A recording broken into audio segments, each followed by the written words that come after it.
Assalamualaikum warahmatullahi wabarakatuh. Oh, lupa pula punya ni. Hai, macam-macam. Macam-macam masalah. Live bersama kita pada malam ini insya-Allah. Aduh, yai.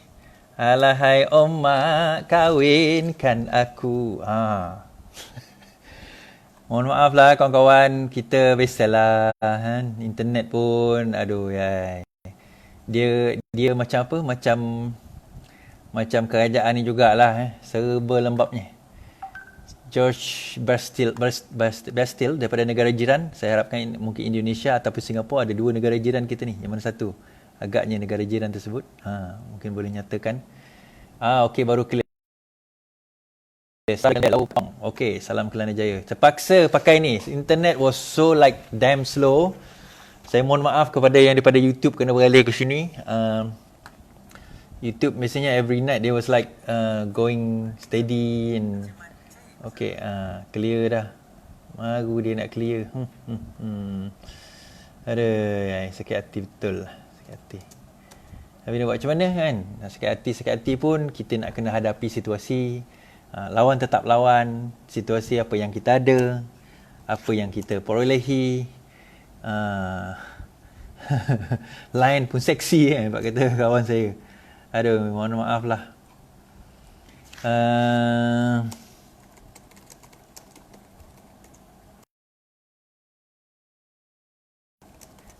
Saya punya rumah ni line 5G tapi gigahertz kan, tapi dalam kat sekarang ni Jerry, thank you, salam reformasi. Baru senang hati ku Helmi Idris.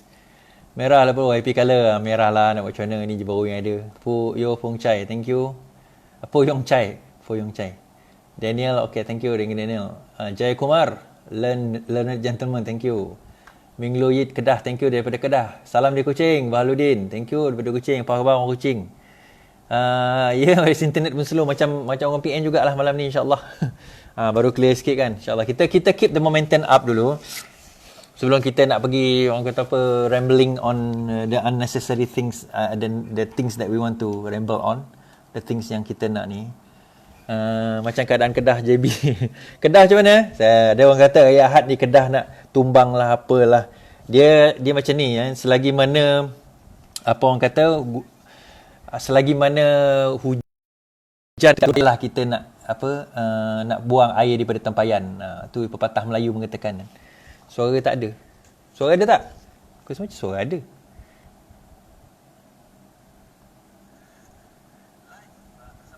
Suara ada. Clear dari Korea Selatan. Oh, jauhnya.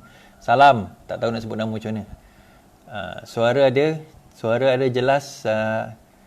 Harap yang rakan-rakan tu boleh sharekan pada kawan-kawan yang tempat lain. Salam dari KL macam-macam ni. Daripada KL, daripada Sabah. Kak Lina. Salam informasi. Saya ni baru sempat baca komen-komen ni kan. Masjid Tanah tu pengkhianat tu. Salam informasi dari Rengit, Batu Pahat. Okey, orang Batu Pahat Johor ni. Baling Kedah.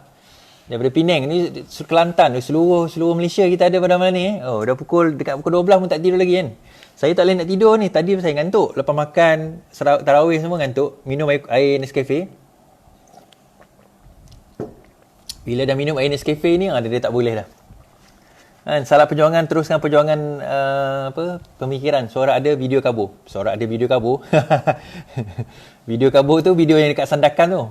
Lady Sibu, okey. Typing with love. Wan Muhammad Farizan daripada Alustaq. Daripada Kuching, Mary, apa khabar orang Kuching? Hamka, Ampang okey. Ampang apa macam? 8K malam tak adalah. Kita buat apa yang ada. InsyaAllah saya slow and steady malam ni. Tak adalah macam dekat apa orang kata dekat keadaan biasa kan. Biasanya saya ni bersemangat lebih sebagainya. Malam ni kita steady sikit. Ada orang rasa dengan apa yang saya cakap bila saya kata buang katel kan.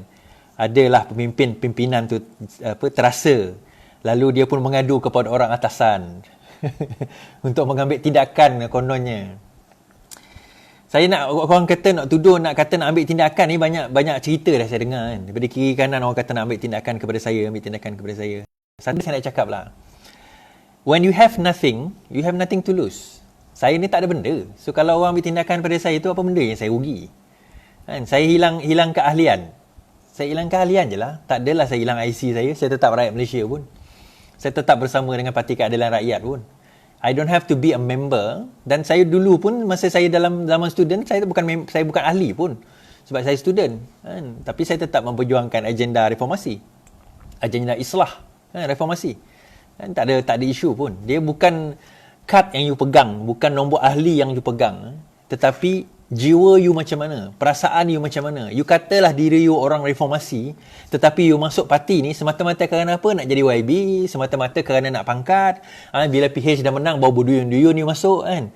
Macam ayat Quran, iza jaa nasrullahi wal fath wa ra'aitana sayadkhuluna fi dinillahi afwaja fasabbih bihamdi rabbika wastaghfir innahu kana tawwaba.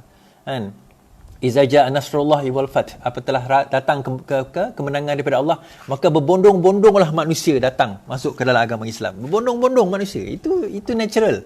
Daripada zaman dahulu pun kita tahu kan, berbondong-bondong manusia datang konon-kononnya nak bersama dengan pasukan, kononnya mereka lah pejuang, mereka lah yang bersama dengan gagasan, mereka lah yang bersama dengan PRU menentang kerajaan kleptokrasi, menentang 1MDB. Tapi hakikatnya dalam kita tahu dia kat mana. Ada seorang datuk ni lah, kita tahu dia orang PBB, kita tahu dia orang BN, kita tahu dia makan dengan PBB, BN, dengan UMNO dahulu.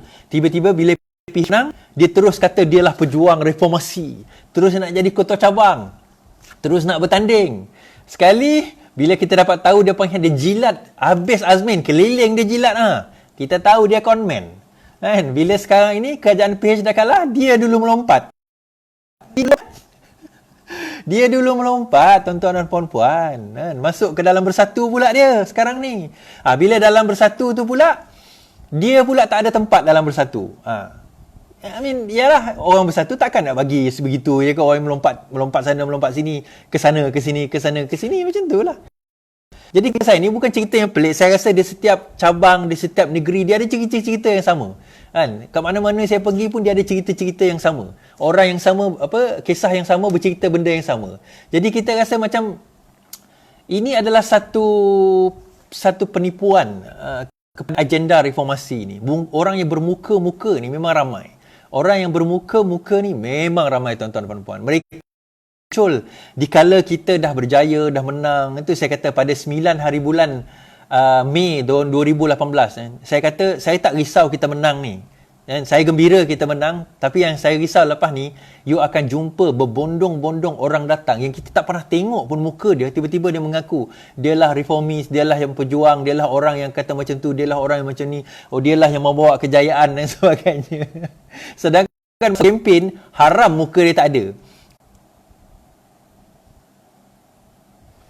Suara tak ada. Sekarang suara ada tak? Okey, kasih up view. Masa malam ni memang kita nak up view tu susah sikit lah. Bagi saya internet sangat teruk ni. Sebab tu saya tak bantai banyak sangat lah. Kang saya cakap, lalas saya cakap short sendiri. Itu yang masalahnya kan. Itu yang jadi masalah sekarang ni. Anwar ini Azmin ni anak didik Anwar. Akhirnya kenapa dia Azmin tak pernah menjadi anak didik Anwar sebenarnya. To be honest, Azmin tak pernah jadi anak didik Anwar. Kalau siapa yang tahu sejarah Azmin, dia ni orang yang tukang angkat beg je. Kan? Dan dia sendiri yang orang kata pandai mengendeng-endeng dengan Anwar ni. Itu je. Dia tak pernah pun jadi anak didik Anwar. Dia tak pernah belajar dengan Anwar pun.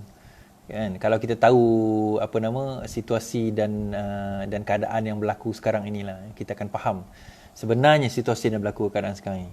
Okey, untuk makluman bahawa hari ini adalah geng-geng kartel daripada Selangor sekarang ni yang mula U-turn. Mereka telah pergi berjumpa dengan Datuk Seri Anwar Ibrahim pada hari ini. Dan dalam perjumpaan tersebut mereka menyatakan kononnya ketaatan setia. Saya nak tunjuk tadi dekat saya punya laptop. Pada 2018 Azmin pun berkata perkara yang sama, tuan-tuan dan puan-puan. Azmin pun berkata perkara yang sama.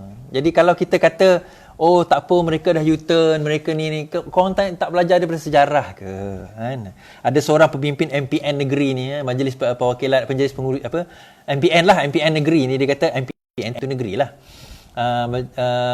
Majlis Perhubungan Negeri, Majlis Perwakilan pula. Majlis Perhubungan Negeri PKR Sarawak. Saya boleh sebut pula ni. PKR Negeri lah kita kata. Oh, dia kata tak apalah, kita ambil katil-katil ni, mereka dah bertaubat, mereka sanggup nak bersama dengan kita. Satu benda lah aku cakap, sebab engkau tak ada orang yang nak ikut engkau, sebab tu kau nak ambil katil ni. Itu ialah masalahnya sekarang ni, itu je. Kau nak kata apa, kata lah kan? Kau nak kata apa, Ezam macam mana? Ezam macam tu lah, pulang pada dia, kena tanyalah dengan Ezam apa dia punya perancangan sekarang ini kan.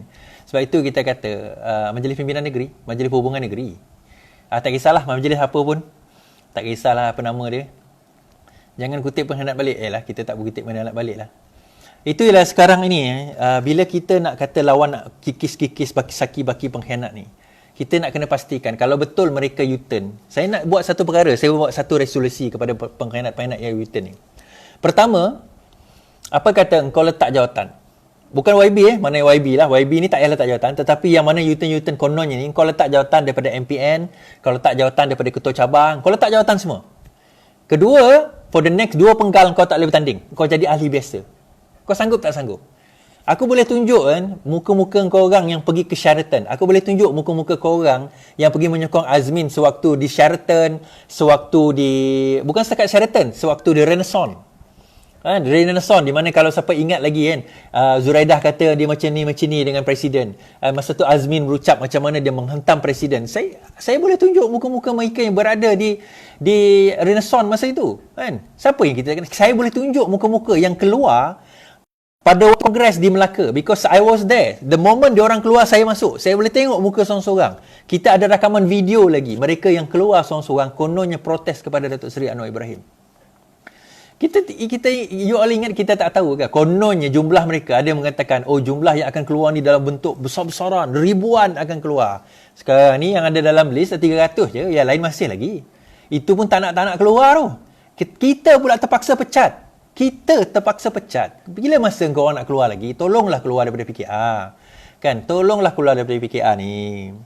Kan, penat kita orang nak pergi pecat seorang-seorang. Kan, proses kita orang ni panjang, keluarlah daripada PKR. Apa, kau ingat kau orang hebat sangat ke dalam PKR ni? Kau rasa kalau kau orang hebat, kau orang dekat luar. Kan, siapa yang tahu semalam berkenaan dengan kisah NGO Zuraidah, dia dapat 1 million. NGO Zuraidah dapat 1 million daripada satu company yang dia sendiri blacklist kan. Company yang di blacklistkan dalam KPKT, company itu 6 hari lepas saya pergi cek, saya download daripada KPKT. Saya nak tunjuk malam ni tapi tak sempat. Internet tak boleh kan, ke malam esok. Dalam list nombor 87, company itu antara yang di blacklistkan kerana tak membayar compound. Dalam di blacklist. Tiba-tiba semalam 2 hari lepas, boleh pula company itu mendermakan 1 juta kepada NGO milik Zuraidah Kamarudin. Jadi kita nak cakap itu apa sebenarnya? Kita nak define kan, kita nak definisikan benda itu apa. Kalau kita pergi kepada akta SPRM, apakah maksud rasuah? Rasuah ni antara lainnya maksudnya adalah apabila kamu memberi sesuatu tak semestinya duit tapi dalam konteks ini duit, dengan kepada seseorang yang mempunyai bidang kuasa atau jawatan kuasa, yang mempunyai kuasa dalam menentukan sesuatu di dalam projek tersebut, ataupun dia dalam kerajaan ke, dalam company ke. So dia ada kuasa penentu. Kamu bagi sesuatu kepada dia dan dia ada kuasa penentu. Sama ada dengan pemberian itu dia meluluskan atau tidak, itu tak penting. Tetapi itu sendirilah menjadi conflict of interest. Sedangkan sekarang pada zaman, saya kata silap, zaman bukan Najib, sebelum Najib, zaman Pak Lah dulu. Atau zaman Najib pun. Zaman Najib, zaman Pak Lah macam itulah. Kan, nak bawa hadiah dalam Petronas pun tak boleh. Kan dia ada tulis dekat depan kaunter tu kan, we have a no gift policy. No gift policy kan, tak boleh bawa hadiah masuk ke dalam, tak boleh nak bagi kepada pegawai kan. In fact saya pernah bukan bawa hadiah, saya nak jual kuih sebenarnya masa tu. Terpaksa kita declare, tunjuk receipt, ini adalah saya sebenarnya orang yang nak beli, bukannya saya bagi hadiah ni. Terpaksa kita buat macam tu. Kan, memang betul pun orang tu beli kan. Kita terpaksa bawa receipt nak tunjuk bahawa pembelian apa semua tu. Which is good. Bagi saya betul lah tu. Itulah cara yang betul. Tetapi dalam masa kerajaan PN ni, boleh pula mereka tiba-tiba kata, 1 juta tak apa. Alah, company tu bagi kepada NGO saya, tak ada masalah pun kan. Dia bukan bagi kat saya, dia bagi kat NGO saya. Cerita ni, bagi kepada NGO ni sejak daripada zaman dulu lagi sebenarnya. Tidak daripada melulu lagi bagi cerita bagi NGO ni. Tuan-tuan puan-puan, kalau kita cerita bagi NGO, saya macam ni lah. Kita cerita logik. Kita cerita tak payah cerita akta-akta section berapa. Dia simple macam ni. Saya ni yang meluluskan projek. Okay? Tuan-tuan yang nak dapat projek tu. So ada 10 company. Tapi tuan-tuan ni salah satu daripada 10 company tu. Okay? Tiba-tiba tuan-tuan datang kepada saya. Cik Suhadi. Ya apa dia? Anak Cik Suhadi nak masuk universiti kan? Ya, anak saya nak masuk universiti. Berapa kos ni? Kos yuran lebih kurang RM60,000. Oh tak apa. Yuran tu saya dah bayar dah. Saya dah bayar yuran tu. Settle lah. Ya ke? Dah bayar dah yuran tu. So kalau dah bayar yuran, faham-faham jalan Cik Suhadi. Saya tanya tuan-tuan perempuan, itu rasuah ke tak? Saya tanya perempuan, itu rasuah ke tidak? So ada yang kata, rasuah tu. Kenapa pula rasuah? Dia bukan bagi kat saya. Dia bayar pelajaran anak saya. Dia tak bayar duit pun. Dia bayar pelajaran anak saya. Sehingga anak saya saya tak perlu bayar. Dia kata, tak ada, itu bukan rasuah. Itulah rasuah. Memang dia tak bagi duit tu cash kat saya. Dia bayar pelajaran anak saya. Kan? Itu antara benda yang kalau kita kata sekarang ini. Kenapa benda ini berleluasa pada zaman ini? Pada masa ini, keadaan ini. Kenapa dia jadi berleluasa? Kerana apa? Kerana integriti itu. Kerajaan yang ada sekarang ni kerajaan apa sebenarnya? Apa janji yang dibagikan oleh kerajaan PN pengkhianat nasional ni? Apa janji? Manifesto mereka apa? Apa gagasan mereka? UMNO gagasan dia apa? PAS gagasan dia apa? BN gagasan dia apa? Membebaskan Najib, membebaskan Zaid Amidi. Itu gagasan dia orang. Apa gagasan Azmin? Nak cakap tentang reformasi. Dia sendiri khianat. Reform apa? Dia sendiri berhutang 300,000 tak bayar. Bawa family hujung tahun 500,000. Sekali habis. Apa reformasi ini nak cakapkan? Bercakap tentang Muhyiddin. Muhyiddin apa? Muhyiddin Parti Bersatu ni, Bersatu apa? Bersatu punya agenda. Selain daripada menjatuhkan Najib dulu. Kan? Kalau kita bercakap tentang DAP, kita boleh cakap tentang Malaysian. Malaysian? Orang takut sangat dengan perkataan Malaysian. Kenapa? Adakah tak cukup rakyat Malaysia di Malaysia? Kita kata Malaysian ni bukanlah maksudnya kita nak membuang hak orang-orang Melayu. Tak. Maksudnya kita memberi hak kepada yang berhak. Setiap orang itu kita ada hak dia. Orang di Semenanjung tak sama dengan orang di Sarawak. Orang di Sarawak tak sama hak dengan orang di Sabah. Setiap negeri dia ada beza-beza hak. Orang Kelantan dia ada hak dia. Orang Melaka dia ada hak dia. Orang Johor dia ada hak dia. Kita tak boleh kata Melayu di Johor hak dia sama dengan Melayu di Sarawak. Tak, berbeza. Siapa kata hak dia sama? Orang Johor tak boleh beli tanah kat Sarawak. Kan? Orang Sarawak mungkin tak boleh beli tanah kat Kelantan. Saya tak tahulah. Itu hak Melayu. Di kalangan orang Melayu itu sendiri. Hak kita berbeza-beza. Apatah lagi di kalangan bukan Melayu. Kita recognize benda itu. Tetapi satu benda yang kita tak boleh pertikaikan. Bahawa semua bangsa, semua agama, selagi mana dia memegang IC. Ini bukan IC lah. Selagi mana dia memegang IC. Adalah warga negara Malaysia yang mempunyai hak-hak yang terlindung. Mereka yang menyebut tentang cerita tahun kemerdekaan, orang-orang Cina dibawa daripada China, orang-orang India dibawa daripada India. Lepas tu orang Cina pula mempersoalkan Melayu ni bukannya orang Melayu jati daripada... Tak payahlah.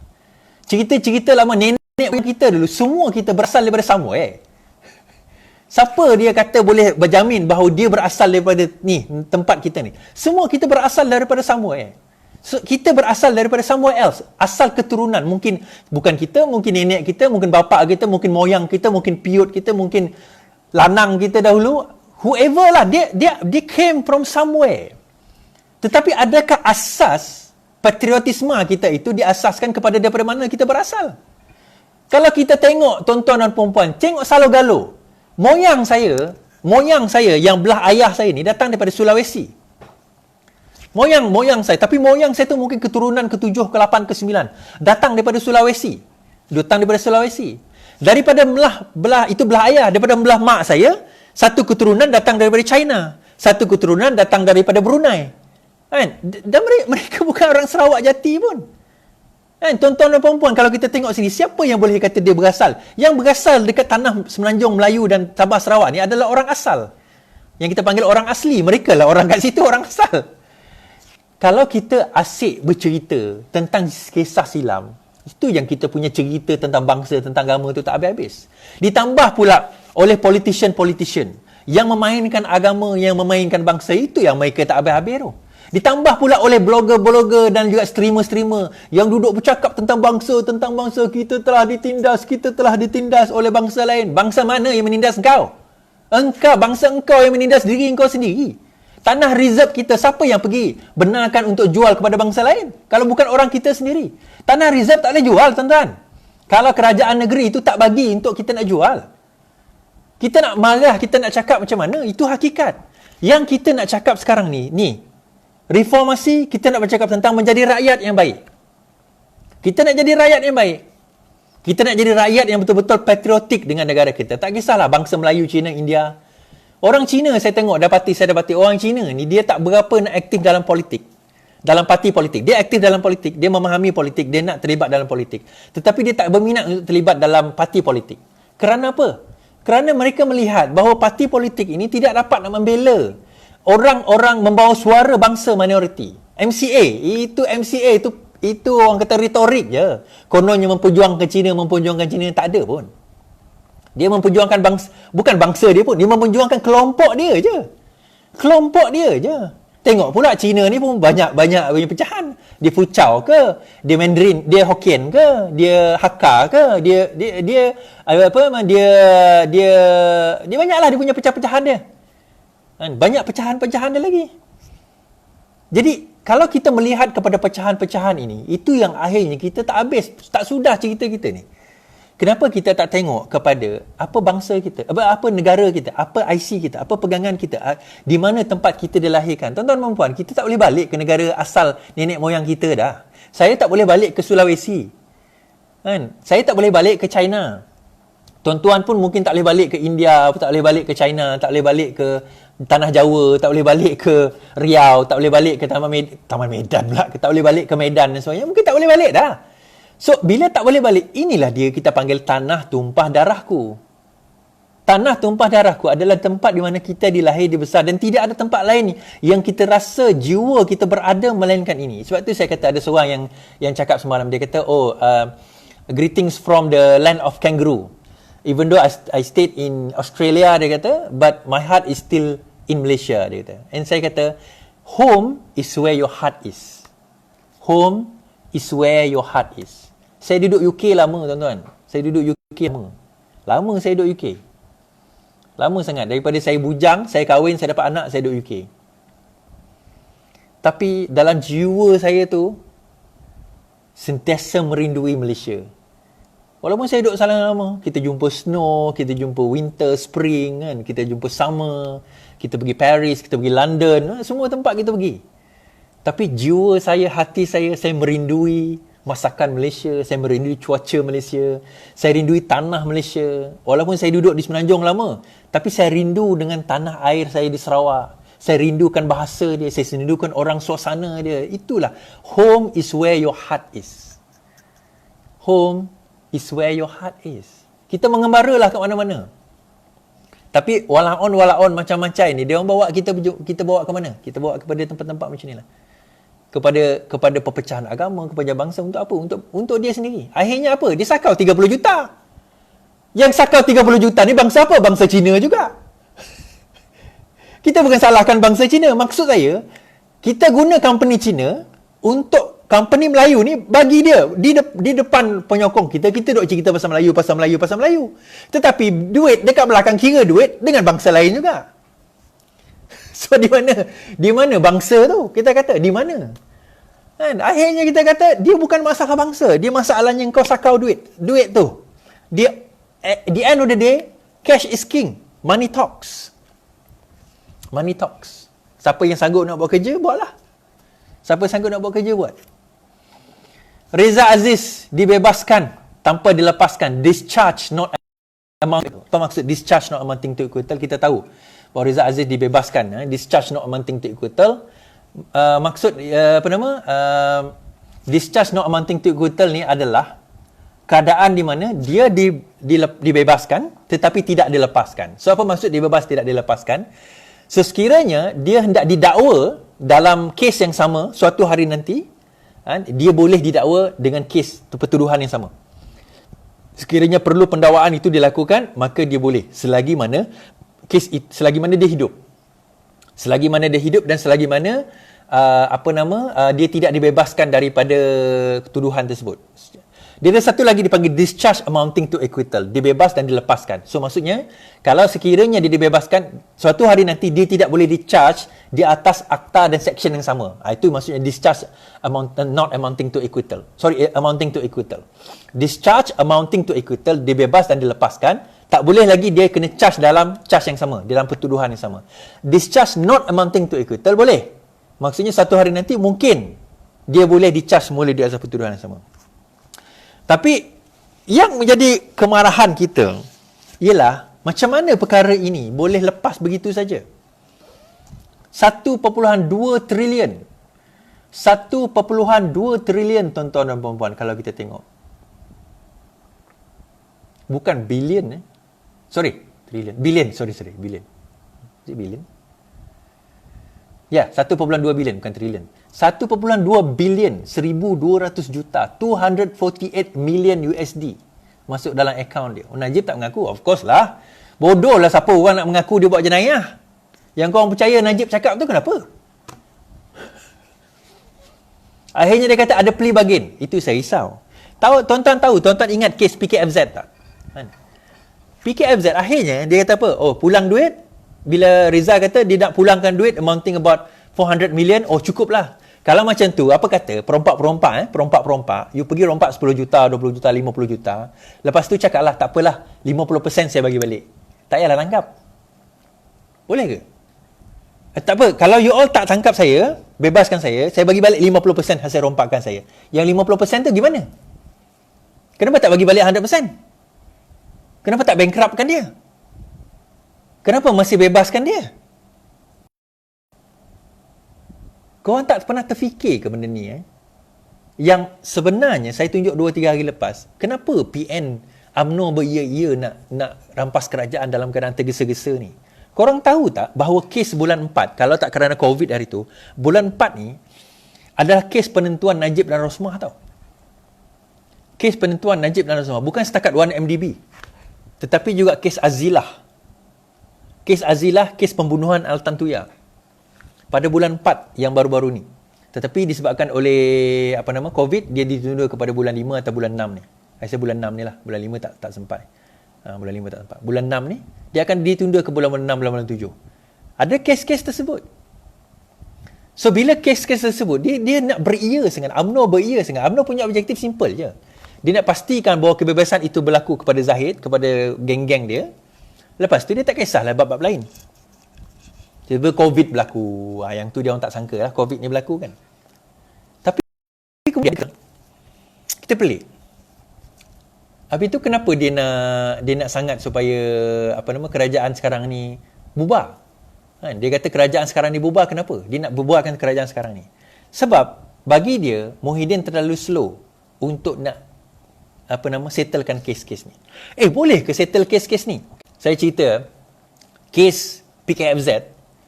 Kerajaan kena tipu dari almost 5 billion yang Kelang punya port free zone punya port kat Kelang. 5 billion. Apa jadi kat kes tu sekarang? Ling Leong Sek dibebaskan.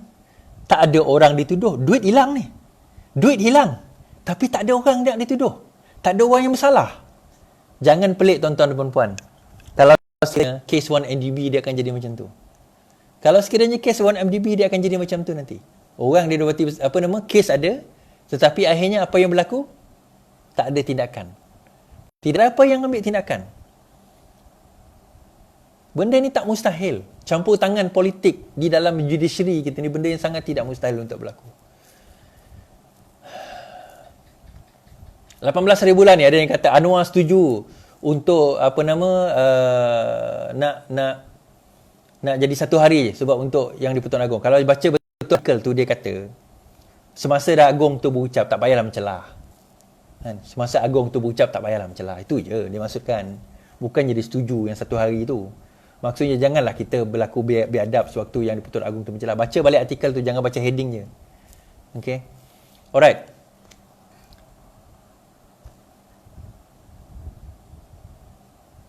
Siapa pendakwa Reza? AG lah. Yalah memanglah Gopal Siram dia punya pendakwa. Tapi ujung-ujungnya dia dapat arahan daripada Attorney General. Itu je. Okay. Alright. So dah pukul 12 malam. Saya tak intend nak pergi lama malam ni. InsyaAllah malam esok saya harap internet okay. Kalau ikutkan internet kita ni memang tak tahu, tak faham lah TM apa masalah di kawasan saya ni. Mungkin lepas ni tuan-tuan perempuan kena fikir sendiri macam mana. Dan saya nak kalau boleh lepas ini insyaAllah kita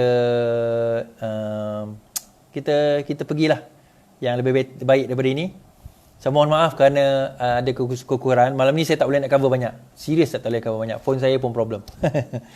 Okey, selamat berpuasa, selamat menyambut bulan Ramadan dan semoga insyaAllah kita di bawah lindungannya dan insyaAllah saya malam esok kalau internet okey, saya akan live dalam keadaan saya hentam gila-gila punya. So malam esok kita berjumpa. Salam diplomasi, salam perjuangan. Kita berjumpa lagi insyaAllah. Kedah jatuh ke? Kalau ikut undang-undang tak jatuh. Tapi again, macam saya kata lah, undang-undang apa yang kita pakai kat Malaysia ni. Okey, Assalamualaikum warahmatullahi wabarakatuh dan selamat malam.